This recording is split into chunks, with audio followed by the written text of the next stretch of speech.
امیر المومنین حضرت امام علی علیہ السلام نے فرمایا، نہج البلاغہ حکمت نمبر 80، حکمت مومن کی گمشدہ دولت ہے، لہٰذا جہاں ملے لے لینا چاہیے،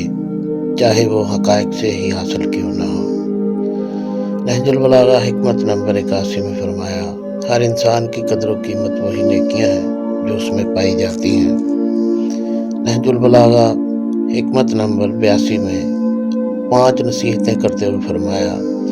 میں تمہیں ایسی 5 باتوں کی نصیحت کر رہا ہوں جن کے حصول کے لیے اونٹوں کو ایڑ لگا کر دوڑایا جائے تو بھی وہ اس کی اہل ہیں۔ خبردار، تم میں سے کوئی شخص اللہ کے علاوہ کسی سے امید نہ رکھے اور اپنے گناہوں کے علاوہ کسی سے نہ ڈرے، اور جب کسی چیز کے بارے میں سوال کیا جائے تو نہ جانتا ہو تو لا علمی کے اطراف میں نہ شرمائے،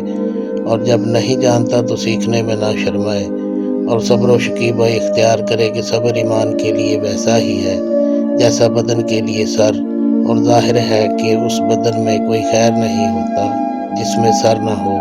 اور اس ایمان میں کوئی خیر نہیں جس میں صبر نہ ہو۔ اللہم صلی علی محمد و آل محمد۔